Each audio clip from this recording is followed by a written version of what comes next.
Hey, this is Florian, Online Tennis Instruction. Today I want to talk to you about hitting down the line.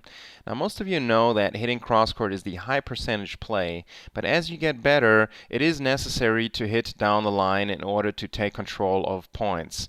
So we need to master that down the line shot, and there's a lot of confusion about how to hit down the line and what the actual difference is between a cross-court shot and a down the line shot. So the first thing I want you to understand is that the difference between hitting cross-court and down the line is minimal. The swing path is almost identical, and only at contact do we have a slightly different angle of the racket. So when we're hitting cross-court, the tip of the racket usually comes around a little bit more, so the angle is slightly different, and that results in the ball going cross-court. The swing path before contact is almost identical though.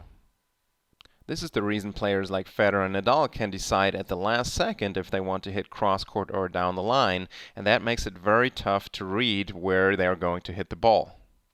At the club level, however, many players set up completely different for a cross-court shot compared to a down-the-line shot, and that makes it very easy to read. So you want to avoid that if at all possible. The first down the line shot that you need to master is the aggressive down the line shot, where you take advantage of a weaker shot and you try to take control of the point. Usually we flatten out the shot a little bit in this situation. Here you can see Roger do that, and we also use less net clearance. So if we take a look again here, we see that Roger really swings forward through that shot. He does not swing upward as much as he would on a standard cross-court ball. And as a result here, the shot is only a few inches above the net, which of course makes it a very difficult shot to hit. Here's another situation. Once again, Roger's going to hit an aggressive down-the-line shot to take control of the point. Let's slow this down again. Right here, Roger is a little bit behind the baseline, which makes it tougher to go down the line.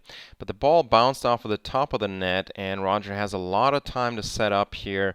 And if you have a great forehand like Roger does, this is definitely a situation where you can hit an aggressive down the line shot. So Roger again flattens this shot out a bit more compared to a cross-court shot. And right here we see this has a little bit more net clearance, but it's still not very high over the net compared to his standard forehand cross-court shots. Alright, so much for the aggressive down the line shot. Keep in mind the difference in the swing path is minimal, and you want to disguise your down the line shot. You want to set up in exactly the same way, and then the difference is the angle of the racket face at contact.